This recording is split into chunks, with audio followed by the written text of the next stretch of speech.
Welcome to CrossFit Alliance Unleashed podcast, where we discuss health and fitness, mindset and business with your host, Coach Lloyd. Don't forget to follow us on Instagram at Alliance Unleashed, where we post updates and teasers on our upcoming guests and podcasts.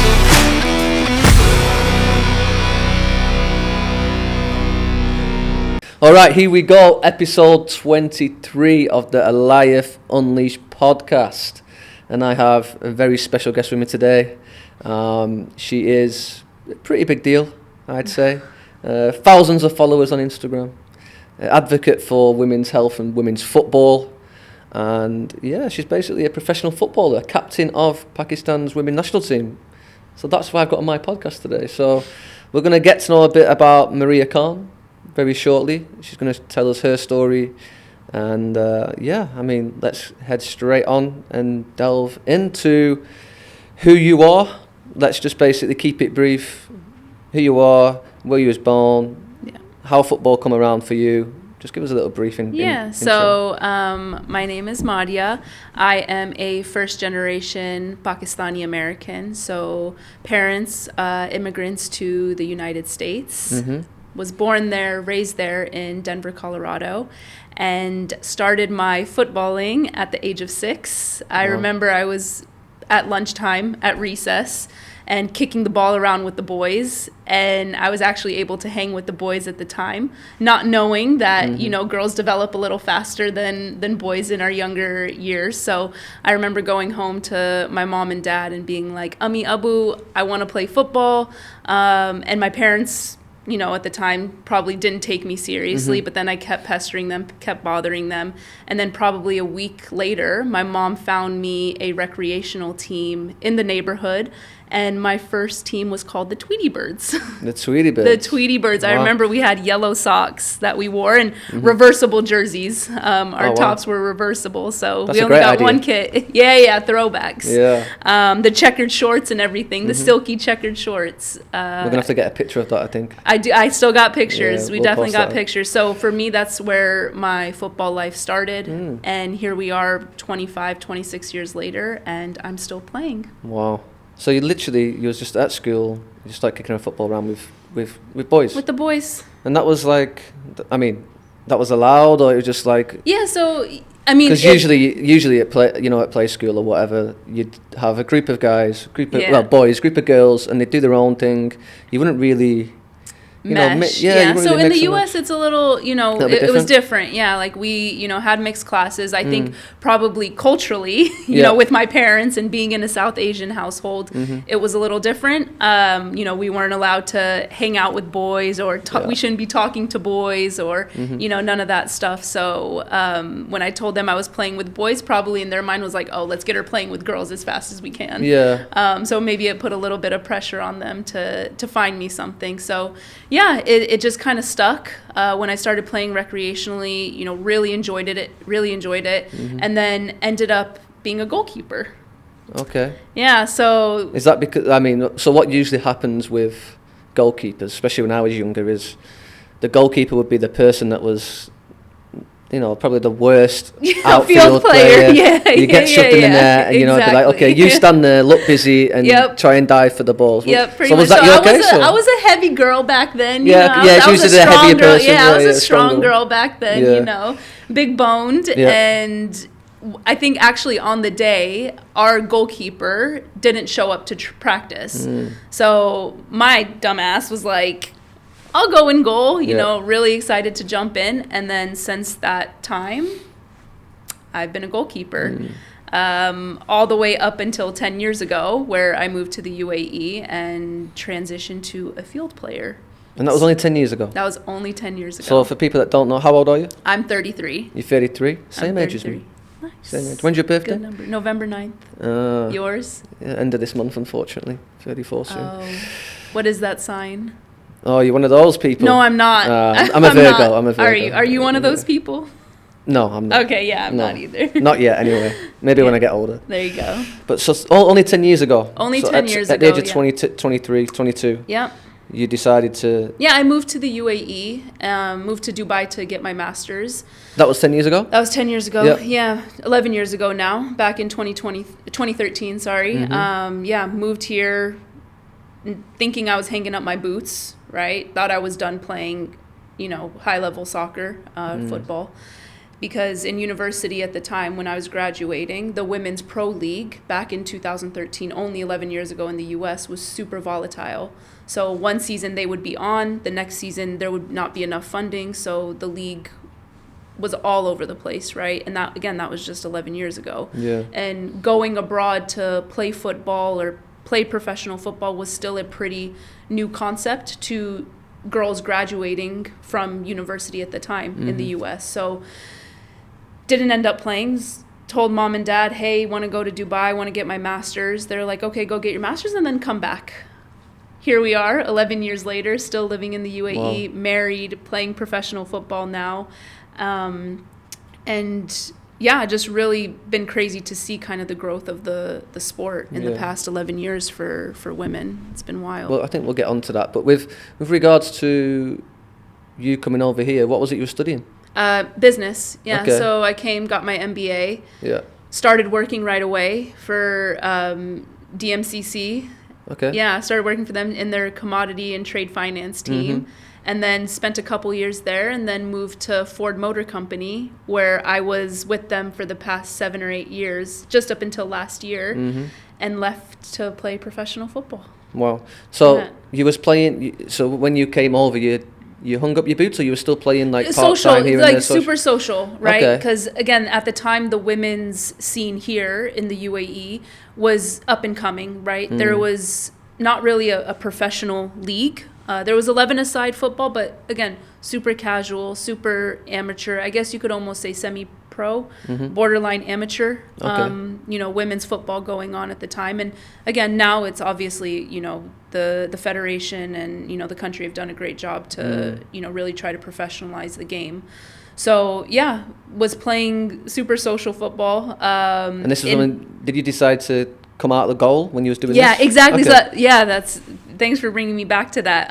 Because as most people do when they move to Dubai, you put on a few kilos in your first year. The Dubai stone, The Dubai stone, yeah. That definitely happened to your girl. Your sister's going to get that soon, I think. Yeah. She stays here longer. We're trying to avoid that. We got it figured out now, we like to think. So I was like, nobody knows me. This is the perfect chance for me to just be active, doing something I enjoy, right? So I was like, I'm going to play in the field. If anyone asks, I'm not a goalkeeper. Yeah. Somehow, I got thrown into the goal one time, and then people were like, what the fuck? Yeah. She knows what she's doing. What are you doing? You can play in goal. And I was like, yeah, I used to play in goal. So now people do know that I was historically a goalkeeper. But for my national team, for my club team, I'm a field player. Yeah. So how did that come about? Because you've hung up your boots, you've come to Dubai, you're doing it socially, playing a little bit of football here and there. Yeah. How did it go from that to now, being the captain of Pakistan's women's football team? It's wild. Yeah, right? I was literally just having this chat with my husband last night, and just talking like, what? Where was our turning point? What was the turning point? Really just trying to reflect back on that and understand, what was that moment? And I think for me, that moment was probably back in 2017. And the women's football community here in the UAE, super small. Women's football world in general, super small. Yeah. Everyone knows everyone.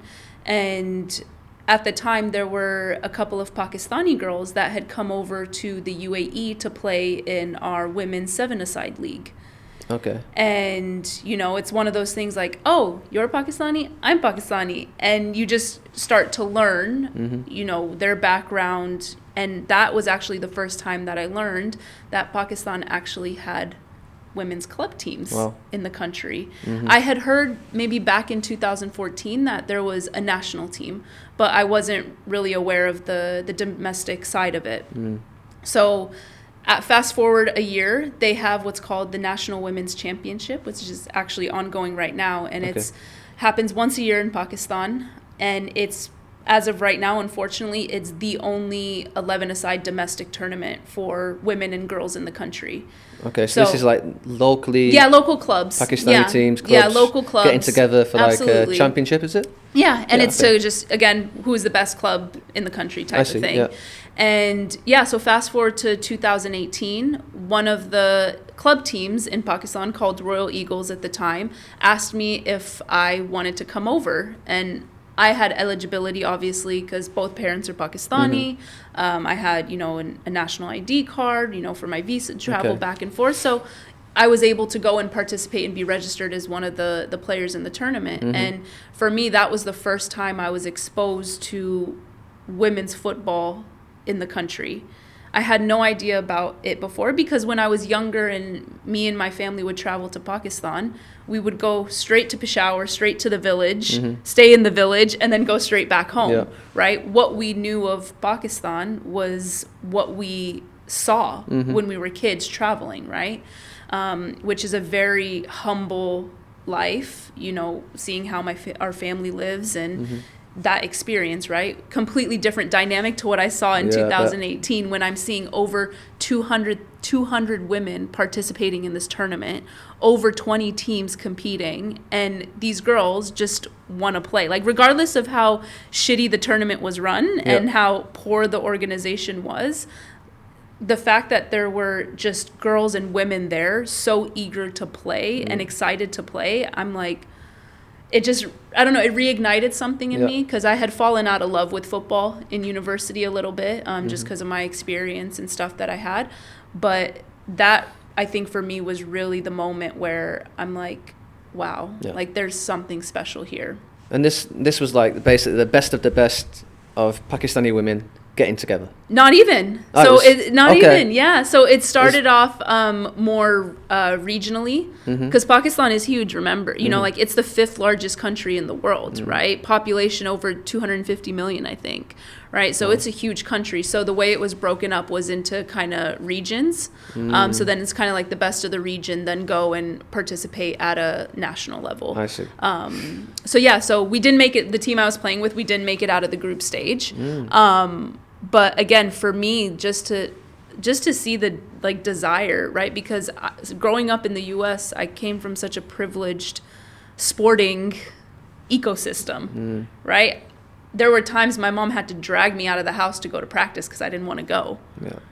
Whereas you flip it over, and what's happening on the other side of the world, all these girls want to do is train because they don't get that opportunity very often, right? So I think for me, it was just to be able to see that desire and to see them making the most out of their situation and just enjoying themselves, and reminding me why I fell in love with football. Back to that 6-year-old playing at lunchtime with the boys, right? It really brought back and sparked those memories. So fast forward 2018, played in that tournament. How did you stack up individually, like, to everybody else? Like, did you come away from that thinking... There was a big difference, yeah. Like, you're a lot better than everybody else, or...? I didn't think that. Or people knew, people watching... You can tell on the pitch. And for me, when, that comment comes up, it's, I grew up in the U.S., right? I had all of the resources. I had access to anything and everything I wanted, right? I had consistent football my whole life. I should be decent. Yeah, right. But then again, you did play a lot in goal. I did play a lot in goal, but also in the U.S. And again, nowadays I'm sure it's more common. But for example, all the goalkeeping coaches I had made sure that I was just as fit as the field players and just as good with my feet, right, as the field players. So all of the rondos and stuff, like before trainings and everything, I would be there with my other goalkeepers, right? Playing in those rondos, playing in those small-sided games, and then we break off and go. So again, I should be decent, right? Because I've had access to consistent football. But again, for me, now having teammates, right, that have been in a completely different situation, like in the national team, for me, like, those are the kind of girls and those are the kind of teammates that I want. And I want to play alongside, because regardless of talent or technical ability, those girls are hungry and they're going to work hard, right? Even though, let's say, for example, we might be 100-something ranked FIFA rankings. We're competing against teams that are 100 places better than us, and we're competing because we're fighting, right? Like, we're hungry, which is something that I like the I would die underdog for. mentality. Yeah, exactly, 100%. Like, we're going to claw our way through. If we can't compete with you technically or tactically, we're going to be physical, right? Yeah. Like, we're not going to stop. Workers Yeah, like, we're not going to stop.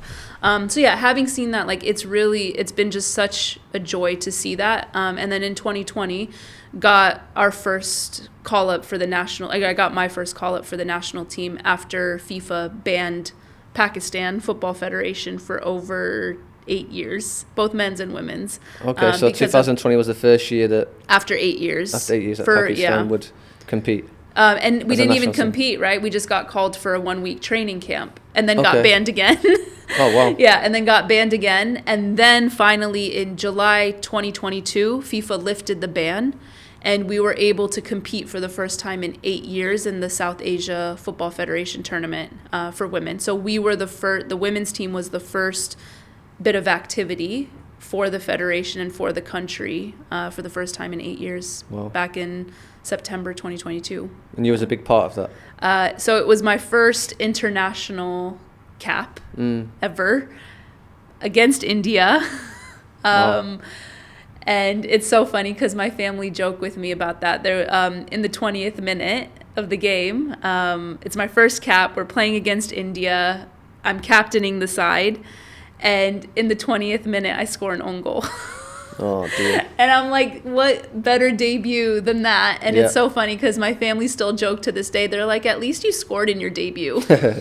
So we just kind of try to take the mick out of it. But yeah, listen, apart from that, it was just to be able to represent your country and to have that on, like, feeling like listening to the national anthem before the game starts, like your country's national anthem before the game starts. For me, it's a different feeling altogether. So yeah, and then you go to 2023, our national team gets invited to Saudi Arabia to play in a 4-nation tournament against Saudi, Mauritius, Comoros, and Pakistan.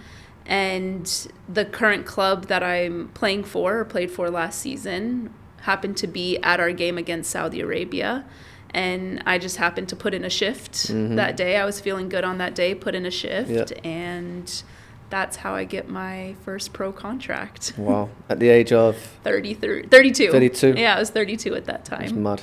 Yeah, left corporate, which was crazy. Yeah. I really thought, football was going to be, because all the way, like, up until the national team, so from 2022 all the way up until mid-2023, I was still working and playing for the national team, right? I remember being on calls in my training kit, because we were working remotely at that time because of Corona. And I'm literally in my kit, football pitch in the background, got a Zoom call up with the management team. My team's warming up. I'm on the call, finish up the call and straight to training. Wow. Right. So, but again, Ford were super supportive of it. My national team were super supportive of it. But now here we are, almost a year later, and we're playing football full time. It's crazy. How did the whole you becoming captain of the team come about? Because you've gone from this regional like sort of competition, which we're talking about, which you obviously stood out on this little one. Yeah. But then how did it come about you captaining the team? Yeah, so I think just at the time, because we had been banned for 8 years as a federation, it was almost this transition of old guard to new guard.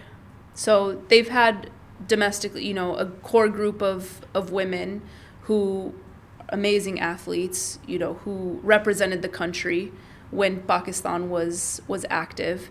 Right, did their part, got Pakistan to where it was. And then, again, during that time, 8 years is a long time in a sports life, right? Yeah, for sure. It's a huge amount of time where if you're sitting idle, it's going to be difficult for a lot of athletes to come back, right? And be able to perform at that optimal level and to compete internationally. So me coming in, having been still playing more football, even if it was social or amateur, still playing more football with my background from the U.S.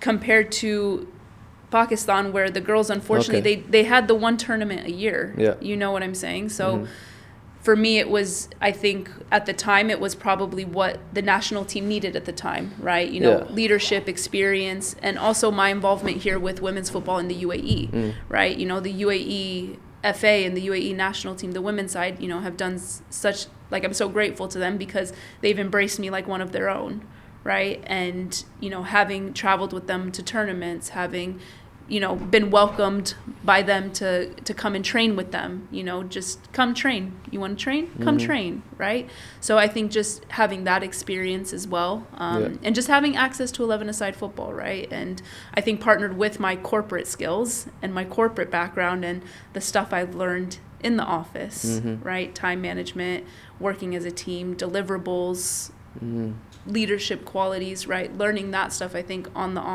office as well as on the pitch. I think it made sense, I guess, for the coach at the time, and super grateful for it, right? Because to be able to wear that armband, you know, I always say, like, I don't need an armband to do what I want to do and to do what I need to do, you know, for my team and for my country, but to be able to have it and to represent on that level, I think for me it's such an honor. Yeah.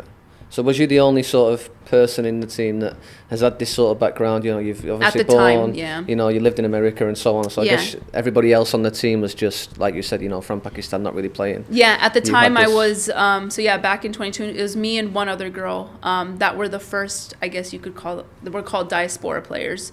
We were the first ones to do that for women's football in Pakistan. The men's side have had men's, you know, from England, etc., that have represented the country before. But yeah, so I was one of the first to represent Pakistan as a diaspora player, or dual national, I guess. Yeah. Yeah. So this own goal moment. Man, let's bring that up. We got to bring that back. We've got to bring it up. I mean, fair enough. It's, like you said on your debut, you're captaining the side. It's never playing against India. India versus Pakistan. Exactly. Yeah. It's never. You know the beef between India and Pakistan. I mean, that's happened. You know, it's something that you can't control. You know, in football, things happen. Absolutely. Unfortunately, you've got an own goal. Like, what was the first thing that went through your head once that had happened? Fuck. Yeah. Fuck.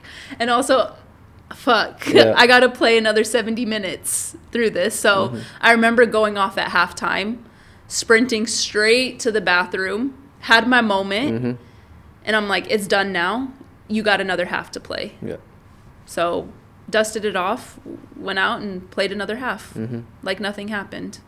Good. You have to. Did you sort of put more effort in? I mean, I know you don't really need much because obviously of the situation, but I'm guessing you're putting in that little bit of extra couple percent just to be like, okay. Yeah, you do. But also after having played for so long, you realize sometimes when you try too hard sometimes, it's almost counterintuitive.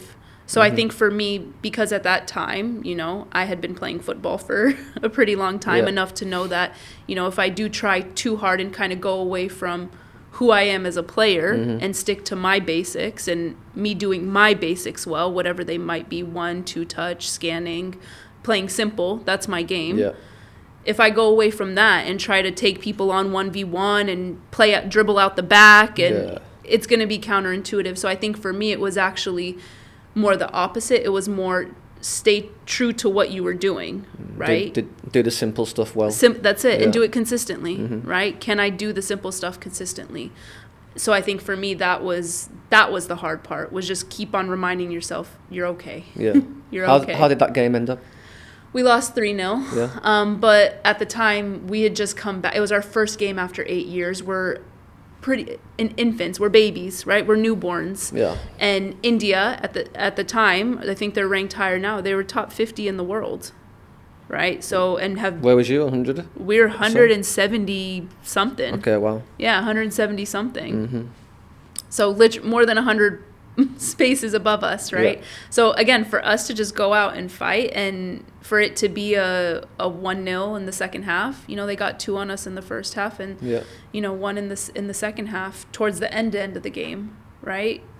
We weren't too far off the mark. What positives did you take from that game, and what did you, as obviously the captain, what did you say to your team when you was in the change room at the end of the game? Yeah, so I think for the most like vivid image I have of that is after the game, actually. You know, you go and shake hands, you know, with the other team and stuff like that. And something I was super proud about, it's actually a picture that I got turned into a painting, and that's in our house now. Okay. And one of the girls who played in the national team actually did the painting, who was in that squad with us, yeah. And it was a picture of all of us coming off the pitch in one line, just heads held high, because we had nothing to be down about. Yeah. Because for us, that was a pillar in setting the foundation for what's to come. And since that game, we've done nothing but continuously improve every single FIFA window, every single game, right? And if you take that team, which was 2 years ago, and we actually have this tournament coming up, the same tournament, which happens once every 2 years. Okay. In our group, we got India again, and we got Bangladesh, which are two of the top sides in not only South Asia, but Asia as well, right? So for us now, it's going to be a true test to see how much we've grown as a nation and as a team, right? How are we going to stack up against those exact same teams that we played 2 years ago for the first game in 8 years versus now to where we've been playing more than we did back then. Yeah. So yeah, super excited for that. A little bit of redemption story. I got some. Well, let's hope so. Yeah, I was hope no more own goals. Let's hope there's no more own goals. We're hoping no more own goals for sure. I doubt that's going to happen. No. I mean, with the FIFA rankings now, where are you currently? So I think we're sitting 168, 167. Okay. So we did drop. So we went up to I think 167. But then we did drop I think to 168 in the latest rankings, just because we haven't played in the past 9 months as a national team. How is it over there in Pakistan? Are they sort of, you know, doing all they can to, you know, bring the talent through, or is it still a bit... They're figuring it out, right? Like again, I know it's a country that's been, you know, around for some time, but as a federation, it's that transition from old guard to new guard, and you know, the new guard really trying to fix and improve what happened with the old guard, right? It's and kind of picking up those broken pieces and trying to fix them. Yeah. So right now what needs to happen is elections need to happen, right? We don't have a governing body in place, right? So FIFA have appointed a normalization committee that has been brought in to not only reignite the football activity in the country, but also hold elections so we can have a governing body, right? Because if you don't have a general secretary, if you don't have a president, like, it's hard to get things done, right? There's so much and this is what I've realized is, you know, there's so much bureaucracy that goes on, and a lot of other countries, every country has their shit, right? Like every country has their problems, their challenges, but what happens with like your more developed member associations or your more developed federations is they're able to operate with the shit going on, and still the players get to play. However, the more developing ones who are, you know, literally only funded by FIFA at the moment, we struggle because they have to figure it out operationally, logistically, off the field stuff, right? So while they're figuring that out, we're not able to compete, which the athletes end up suffering. So again, it sucks, but again, we can only be hopeful, right? Because the memories that I think the women's team, the men's teams, the youth teams, like the memories that us as players and people have created, like these are memories that are going to last with us for forever. Like some of my best memories so far in my life have come from, you know, stuff that's happened with the national team. I guess you're stuck at like a crossroads, right? Because I guess there's nothing that you can really do. I know like usually like, you know, captain of a football team might have some sort of saying, you know, helping, you know, but I guess there's only so much, like there's nothing that you can do. I guess you're just stuck. I mean, I can get annoying. So, I'm always pestering people. I'm always, Mm-hmm. Trying to really just understand, like, what's happening? Like, what can we do, right? If it's funding, okay, do you need help reaching out to brands? Do you need help reaching out to organizations? Because, again, like, it's when you give someone a taste of something and they like that taste and then you take it away, like, it's the worst, right? Agreed. It's the worst. Yeah. It's so funny. I was just joking, like, with my sister and my family is, recently we've stopped keeping, like, sweets in the house, right? And it's, like, always in those moments where you're, like, craving the chocolate and we're like, why do we not keep anything in the house? And it's, for these reasons, but, it's when you get that taste and you're craving it and you're itching to get back on and play and compete, like, it's a feeling that's hard to describe. Yeah, I bet. I'm one for keeping on chocolate in the house. Do you keep? I know. Oh, I got a really bad sweet tooth. I need to stop it. Do you? What's your sweet? What's your go-to? Anything. Chocolate, ice cream. Yeah. Milk chocolate, dark Pinkberry. chocolate. I like pinkberry. Oh, my husband. Yeah. Yeah, a lot of pinkberry. What is it about pinkberry? I don't. Yeah, let's not get onto that. Is it? Are you allowed a pinkberry midweek? Yeah, for sure. Yeah. Okay. I train hard just like you, so. There you go. Yeah. Let's talk about the brands that you were just talking about, like you reaching out, maybe helping with regards to reaching out to certain companies or brands, whatever it might be. Yeah. You are involved with a couple over here. Yeah. Just tell people who you're involved with and why. Yeah. So for me, my main sponsor at the moment is Puma. It's not obvious at all.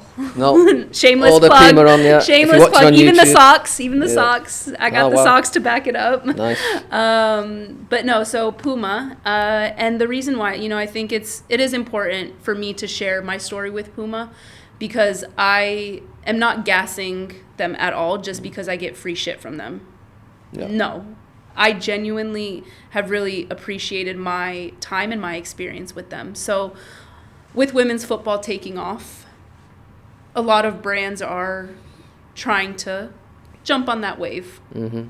They want to ride it, right? Women's football being the fastest growing sport in the world at the moment. Why do you think that is? I think the last World Cup, had a lot to do with it. Just the marketing around it, the potential opportunity behind it, the interest behind it. So the women's game does a really good job attracting a certain type of fan. Whereas in the men's game, right, you have your hooligans, you have your rowdy crowd. No, we don't. No, not at all. Says someone who Roy Keane is his favorite player. So that the type of fan that women's football attracts is that young girl who wants to be inspired. Families, young boys, right? Now young boys are seeing female players that they can look up to, right? Before both young boys and young girls only had male players to look up to. So I think now that there's a goal for a younger girl to potentially see herself, right? She has an objective, right, that she can reach, right? It's tangible. I think before maybe it wasn't tangible. So now there's something tangible that is there, and parents, especially with young kids, they need to be bought in, right? The parents need to be convinced that this is a potential opportunity for my child, or potential career opportunity for my child. At the time, my parents were not convinced because that pathway was not tangible. That pathway was not sustainable. Now we're seeing that women's football pathway is becoming sustainable and is tangible, most importantly. You're seeing women able to, again, we're still a long way away, don't get me wrong. Not even just on the women's side, but like the lower leagues on the men's side, right? We're still a very long way away. Let's get that very clear. But I think with brands, they're now able to see that potential. They see that opportunity and they see that fan base, right? The best example I can give is, I loved the commotion and the noise that happened around not selling women's goalkeeper jerseys, right? Like Mary Earps, is the first female goalkeeper to have her jersey sold. And it sold out in minutes, but it took noise to happen for the brand to put her jersey out there. And now that jersey sells out every time it gets released. So I see why Puma have gone with you, because you make the noise. I like to make a little bit of noise, okay. Good noise, right? That's something I've learned in the corporate world, right? You got to make the right kind of noise in the right way. Yeah. You know, if you want to be able to have impact, you got to be in the room, right? You can't make impact. It's hard to make impact outside of the room. So with Puma, it was one of those things where, you know, I've had other brands reach out to me, you know, big sports brands, and they're like, yeah, here's our product, go ahead and post us. You know, we'll give you whatever you want, just post it. Whereas Puma were like, hold up, come in, tell us your story. Who are you? What do you, like, how can we help you?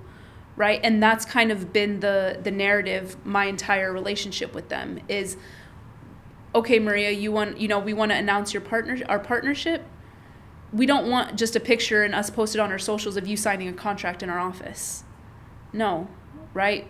What can we do to support you as an athlete off the pitch? Yeah. So unlike other brands, Puma actually leverage their relationships with brands that they have here, making sure that I have a pitch to train on, making sure I have a track to do my conditioning, making sure that I have a gym to do my strength work, right? My performance work, right? So again, making sure that these resources are available to me to be able to be the best version of myself as an athlete and as a footballer. So I think for me, I really have appreciated the relationship and the dynamic that we've had, because it hasn't been, hey, here's product, you just need to post it once a month, right? Yeah. I really appreciate that, because they want me to leverage their platform to get my voice out there, to get my story out there, and share what I'm passionate about. So again, if you would have told me 5 years ago, Maria, you're going to be playing in Puma boots, I'd say you're crazy. I'd be like, what are Puma boots? Yeah. You know, I'd be like, oh, Puma makes boots. But after having been in a Puma boot, literally they're the only boots that would have gotten me out of my Copa Mundials that I wore. The original kangaroo leather, those are the only ones that I wore my entire playing career. Wow. Up until last year. A few years ago. Well, last year. Last year. I think Puma's pretty smart there, because, you know, from an outsider point of view, you know, people are more invested when you know someone's story. Absolutely. You know, and it's like people get on board with that. So you be able to tell your story through Puma. I think people are more invested in that, and people sort of buy into, you know, emotions and stories, and people do, you know, jump on board with more of a.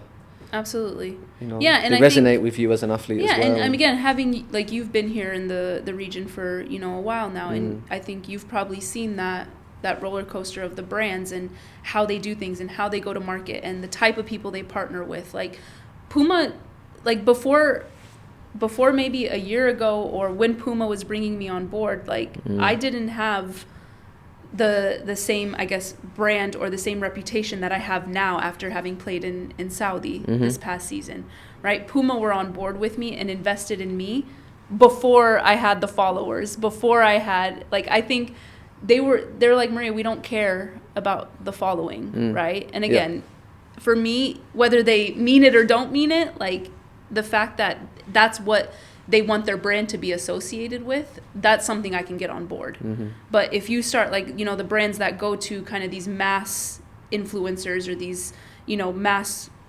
athletes, that's not your everyday, right? Agreed. You know, that's your 1%, right? Which is great. Listen, I respect everything they've done to get to that level, but so much, that rest 99% is such a huge mass. And I think for me, Puma bringing me on as the first female Pakistani athlete they've ever signed. Yeah. Right? That's powerful, not just for the brand, but for South Asians, right? And it comes back to that, remember that little girl we just talked about, being able to see herself, right? Having someone to look up to. Not saying I'm not someone to look up to, but Puma, you are. But like Puma being able to provide that opportunity, right? And again, I know it's a two-way street, but again, the brand being able to provide that opportunity and that exposure for that fan or that little girl to say, hey, she looks like me, right? Hey, her story, that's kind of what I'm going through right now, right? Just to have those little bit of commonalities. Whereas before we had boys and girls looking up to male athletes. Yeah. Right? So again, that bit of tangibility and sustainability, I think, is really important. Yeah. I like the fact that now the younger girls in general are looking up to people in different sports. 'Cause, absolutely. you know, when I was younger, it was like it was gymnastics, whatever it might be, like what you'd say as a girly sport, right? Yeah. The fact that now you've got more younger girls, you know, looking up to athletes who are considered strong UFC or doing fighters, you know what is like? Exactly, right? Like badass the UFC women, fighters, you know? footballers, 100%. CrossFit athletes who look a certain way. They don't look like your general, your girly girl. Like, you know, like they can rock a bit of both. They can, Absolutely. you know, they can rock a tracksuit, you know, and they just look a little bit different to what, you know, Absolutely. back in the day that you'd think would be the image of a woman. Yeah, But, you know, be strong, and you can also be, you know, well, when you grow up, be sexy. There you go. As well as strong, but that's the thing and that's, I think, what's so nice about like this space, right? And the way women's sports, not just women's football, but I think the way women's sports is growing and the way it's moving, it is providing those role models, right? To where you don't have to be super skinny. You don't have to, you know, have certain hairstyle. You don't have to, you know, your skin tone, like none of that stuff.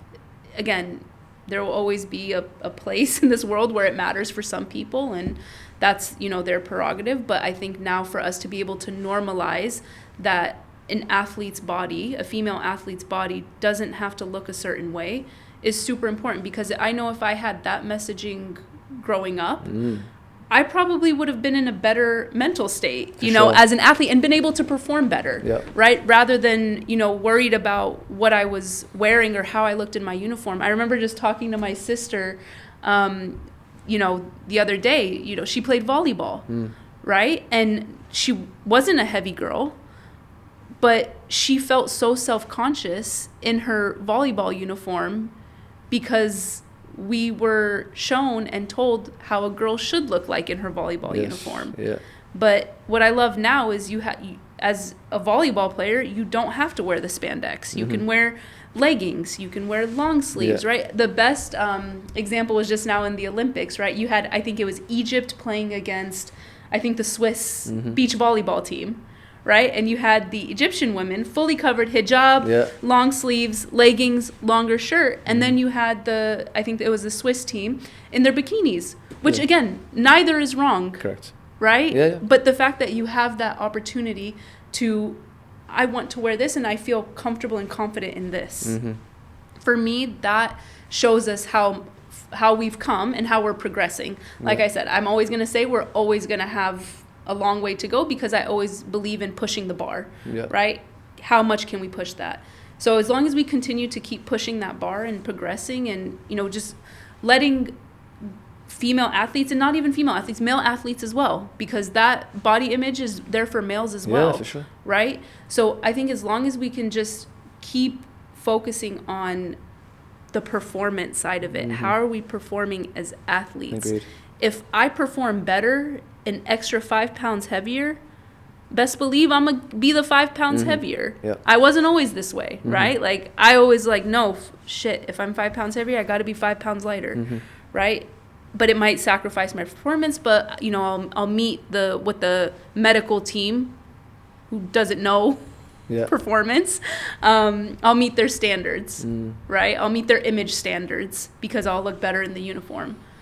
Fuck that shit. Yeah. Sorry. Like, it's taken a long time, but I think, again, as long as we can continue to just have conversations, continue to normalize things, because like I said, it's not just women going through it, it's men going through it as well.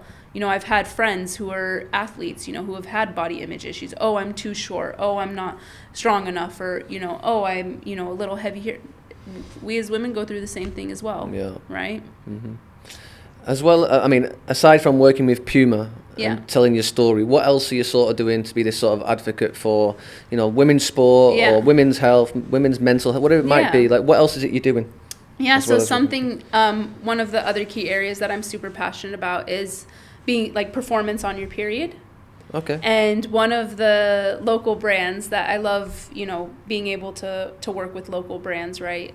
Just because I feel like, we have a story, right? Yes. And such a huge, expat community, and, us being all infused into, the UAE and, making this our home. I think I've really enjoyed the stories behind it. Mm-hmm. And so one of the brands that I have partnered with is Sahara. Okay. And I don't know who these are. Yeah, so Sahara is it's a brand that focuses on period panties. Okay. It's the best way I can describe it. Hence why I wouldn't know who Sahara. Yeah, there you go. Yeah. I don't know if you're The buying girls too know, many the girls period listening. panties or anything. I mean, like I think that, it is a big subject at the minute. I mean, obviously I'm around women who Yeah, train, I'm a absolutely. CrossFit coach, so I'm around Yeah. women, and the coaches at the gym, they always try and, give advice to training around your period and how you should Yeah. be feeling, and Absolutely. train with regards to how you're feeling. Listen to your body, do this when you're on your period. So I do Absolutely. understand to a little bit. Yeah, so absolutely. So there's actually a crazy amount of statistics out there. I don't have the exact numbers with me, but statistics around young girls dropping out of sport because of their periods. Interesting. So when their periods come, right, they're scared of leaks.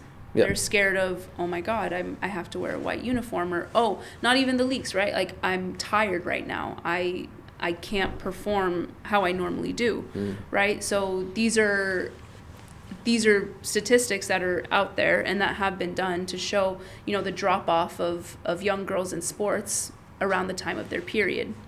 So what Sahara does, which I really love, is they do a great job of, really going into schools here and talking to young girls, and not just girls, the boys as well, right? Because you need those allies to where if a girl does leak, you're not making her feel like shit, right? And you're not making her feel like uncomfortable, like, oh my God, what is that? Yeah, right? I think the boys have got to understand as well, right? I remember being at school seeing a girl leak for the first time. Yeah, and you're probably like, I couldn't help but, I mean, I was obviously Yeah. very young myself, and Yeah. I couldn't help but laugh and point, and just something that as- I'd never as seen in kids my do, life, and it was yeah. like, so I do think it's important that not only women Yeah. understand, but the guys have a little bit of Yeah, and that's what's great about Sahara, right? Is they do such a great job just making sure that whole ecosystem is just educated around it, and also even in this part of the world, right? Period health, hygienic health, right? A lot of women in South Asian countries, and even Asian countries, Africa countries as well, right? The hygiene part of it, they're not able to afford, buying tampons or buying period pads or anything like that, right? So having a product that is good for your hygiene, good for your health, and reusable, in the long run, you're saving a lot more money, not having to buy, stuff that you're throwing away every 4 hours. Right? So yeah, super excited to be working with them, because as an athlete, again, having this conversation with my sister, and we were talking about the first thing I do when I'm on my period and I have a game, after the warm-up, the first thing I do when I'm supposed to go in and change my kit to get ready to line up, the first thing I'm doing is sprinting to the bathroom. Oh shit, do I need to change? Am I leaking? Am I okay? Blah, blah, blah. Yeah. Right? So again, having that stress when, as an athlete, right before kickoff, you should be, calming down, getting ready, to be able to perform. Exact same thing happens at halftime, Yeah. right? You sprint Yeah. off the field. All right, am I okay? Am I leaking? What's happening here, right? So, to be able to have certain products that not only educate, right, the brand educates, but the actual product that just allows you to focus on your performance. Yeah. Right? For me, that's something that is super helpful. Did I ever think in my life that I would be wearing period panties? No. Did I ever think I would be talking about period panties? No. If you asked me maybe 2 years ago, I'd be like, I'm not wearing a diaper. That's not going to happen. I'll probably do that when I'm 80 or something, Yeah. but during this time, not going to happen. So I think having been educated on it, right? Yeah. I got educated on it. Sahara did a great job educating me on it. And really, I tested it out for the first time 2 days ago, right? Oh, wow. When I was on my period. So for me to be able to use the product and really understand it and see its benefits and how it made my life a lot easier. Like, I could just go on about my day. Yeah. So, that's from the convenience side. But when we get into more like the science part of it, right? Like the actual impact it has on your performance as an athlete, that's the stuff where we have to start getting a lot more research out there because there's not enough research yet, right? So especially with women's football, a lot of the ACL injuries that are happening at the time or currently, they're trying to see if it's aligning with a certain phase of the period. Okay. Right? Is it during ovulation? Is it during the actual period itself? Right? At which period does the body weaken? But again, not enough studies out there yet. Yeah. So I've heard studies of, women feeling stronger sometimes on the period. Like so they do. Yeah. So a certain heavier. period. Yeah. So a couple, like I think it's like a couple of days or a day before, or even like the first day of your period. Again, I don't know this stuff yet because it's still new to me as well, right? Like I'm still figuring it out too. But yeah, there's a certain point of, pre-period or on period day that you actually feel like you can perform. And I have felt that feeling. Yeah. Where I feel a lot lighter, I can move, I'm like I'm bouncy, right? Yeah. And then the day after it's just totally different. And then it's and then it's just downhill from there, right? Yeah. Stay away. Exactly. My husband knows. He knows. He's like, all right, so I'll talk to you in like 5 days. Yeah, that's a constant battle that guys have with women. Oh, poor guy. Probably 3 months 1 week out of the month am I normal. So should have a t-shirt. Yeah. I'm on my period. Stay away. Yeah. But yeah, so again, just really being able to just again keep talking about it, right? Normalizing talking about periods. Yeah. Because in this part of the world, I've seen it in my national team, I've seen it with teams I've played here, I've seen it with my team in Saudi. It's so taboo, right? I feel like getting it in skills is the best idea. Yeah, and that's with anything, with any sort of situations. Like I'm in corporate health and wellness, right? It's like why am I going to a workplace where people are mid-30s delivering health and wellness initiative talks? Why can't we do that at schools? Why can't we, educate people at a younger age before they head over into the corporate world? Absolutely. It's crazy. So and getting anything in before at a young age is ideal. Yeah, totally. And again, even to your point about the corporate world, I remember when I was in the corporate world, right? Just a year ago, right? For 10 years I was there, and literally like I would be so hesitant, like when my period would start at work, I'm like, I don't want to be here, right? Like, and me just thinking, how am I going to tell my boss this, right? Yeah. Like, first of all, I don't want it to come off as an excuse because it's not an excuse, right? Like, I just need to go home, shower, and I'll get back online, right? But again, how do I have that conversation, right? If maybe if it was more normalized and opened and people were able to talk about it, then maybe I would feel more comfortable. Yo, boss, I'm peacing out because my period just started. Yeah. I'll be online in like 45 minutes. Yeah. Just being able to do it that easily. And again, that could be with any sort of taboo subject, right? Yeah, absolutely. Mental health, for example. I'm not feeling great today. I'm going through something. Let me have a day off work. Well, not off work, but let me work from home or whatever it might be. Absolutely. Yeah.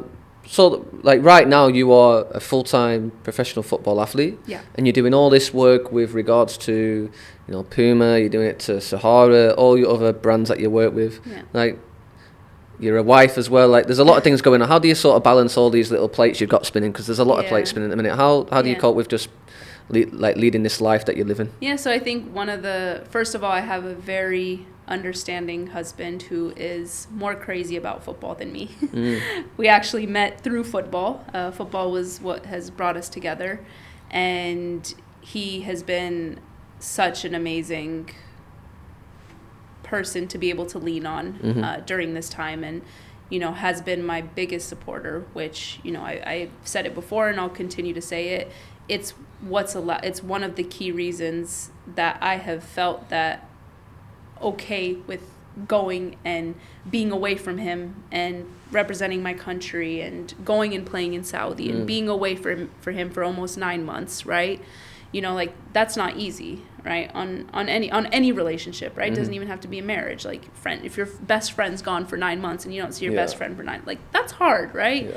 So I think for me, just being able to have that support, being able to lean on him, literally, I just talk and he just listens and he's like, all right, Marie, you need to get your shit together. This, keep it simple, go about it. Like, again, just having someone to bounce ideas off with, stuff like that, I think has been really helpful in me being able to balance, right? So there's that element for sure.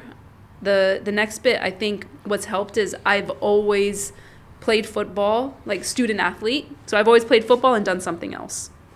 Right, so whether it was a student athlete or when I moved here playing football working Yeah. full time, right? So I think just being able to have that time management, right, is something that has been able to help so much, and just kind of understanding if you manage your time, you'd be surprised at how much stuff you can get done Yeah, I can in a imagine. day. Yeah. And that includes downtime as well, right? Because like you said, there's going to be times you're not feeling it. Like you need to chill, and that's okay. And with some injuries and stuff, and you're forced to learn it that way. Yeah, we've all been there, right? Yeah, we're good. Unfortunately. I mean, football in general is like a short career, and you started even later than most people. Yeah. Like your professional career, right? Yeah. And in general, like I said, it is a short span of doing something full time. Yeah. So where do you go in the future? Where what's the plan for your future? Like after you've done with your football career, and what do you see the future for the future of women's sport in the region, for example? Yeah, so I think it's been so amazing to be here for the past 11 years here in the region, and really seeing the growth of women's football in or not even women's football, just women's sports in such a short amount of time. It's been insane. Mm-hmm. I think where it's going, it's on the right track. Again, there's a lot of work that needs to be done, because if I take my experience that I had, in the U.S., I had that pathway. My parents were bought in because there was that pathway, right? There was something that was sustainable and tangible, right? So I think as long as we can continue to improve that pathway here and create that tangibility element, and get the ecosystem bought in, right? That comes down to the girls themselves, the parents, especially at a young age, because it's going to be those parents driving them around to trainings, to practices, to games. So as long as we can really get the stakeholders on board, I think there's the only way to go is up, and it is going up. You see the federations, especially here in Saudi, they're really investing, in their women's sports, which is really nice to see. Yep. And they're providing those opportunities, right? And that's what it comes down to, is just being able to provide opportunities. And I think for me, I would love to, I want to be involved in women's football off the pitch, right? What that might look like, I don't know yet, but really want to be involved in the development of the sport, especially in this part of the world, because I've seen what it's done for me as an athlete in the U.S., right? Yeah. And the tools I learned, and being able to go get a scholarship and play in university, because if I didn't get a scholarship, there's no way my family would have been able to afford the university that I went to, right? And that university gave me the education to be able to find a good job and to get my MBA and to be able to learn skills in the office that now are benefiting me on the field, right? So again, I think that for me is, if I look at my story, I want to be able to, just give a little bit of that to, another girl, right? And her give it to someone else, and just really create those opportunities to where you have a choice. What my sister called it is, she's like, it's privilege, right? So how can we provide that privilege to younger girls who don't have those resources, who don't have that privilege in other parts of the world? So yeah, for me, definitely want to be involved in developing women's sports in Asia in any capacity. Any capacity. But you've not had an image of what it might look like? Well, like your own I little mean, Maria Khan's whether Football General Federation. Secretary of FIFA or, FIFA president, AFC president, Well, they might listen to this podcast, so. Yeah, we're going to manifest it. We're putting it out there. Exactly, manifestation. We'll leave on this note, like, if, for anyone that might be listening, have any message for, like, young female athletes in the Middle East that are listening to the podcast, or, what's your message to them with regards to, this region, sport, football, if that's the case? Yeah, I think for me, it's if you're passionate about something, whatever it is, again, doesn't have to be sports. If you're passionate about painting, if you're passionate about music, dance, art, whatever it is, put the effort in to be the best you can be at it. And most importantly, do not let anyone else's opinions of you become the opinion of yourself. I like that. I think that's hard though. Like if I was to look back, It's so hard. you know, It's so only. hard. I mean, I'm the same age as you, and it's only a couple of years ago where, you know, people's opinions, you know, I just sort of shrug off now. But Yeah. you know, No, back they then. it's hard to pretty much ignore all these opinions at a certain age, especially the younger. 100%. I Younger still people. have exact opinions that I was told 10, 15, 20 years ago by some of my coaches. Yeah, Yeah. Those it's tough. they mark, right? They leave their mark. That's for sure. Yeah. But, you know, I think again, as long as you can continue, like something I've had to learn over the past years is just be nice to yourself. Like, And others, right? just, It's like, yeah, be why a can't nice we just person. lift Like, each other up, be nice to everyone. absolutely, You know, yeah. positive comments. No negativity. That's it. It's like, just- you know, that saying, like your parents tell you when you're little, like if you don't have anything nice to say, don't say it at all. Yeah. You know, I think there's a very, again, as an athlete, you understand this, and as a coach, you understand this, right? There's that fine line of, you know, I'm going to be direct with you and I'm going to give you constructive criticism versus I'm going to just tear you down. Yeah. Right? That approach works for some people. It's sort of the old You school know? approach, But right? it And certain is, countries yeah. maybe as well. Yeah, huge. You know? It's definitely a demographic thing, 100%. But let's change the narrative. Let's, you know, Let's do it. women can lift other women up. Absolutely. And yeah, don't be afraid of how you might look. Look at performance rather than Aesthetics. aesthetics. I like Performance that. over aesthetics all day, There every you day. are. There you are. Well, thanks for coming in and joining me on my podcast. It's been an absolute Thank you. pleasure Thank to you have you so on. much for having me. Thank you. A big thank you to our main podcast sponsor, Practical, for supplying guests with some tasty snacks, and you guys for watching on our YouTube channel. Please subscribe and let us know what you think by dropping a message in the comment section below.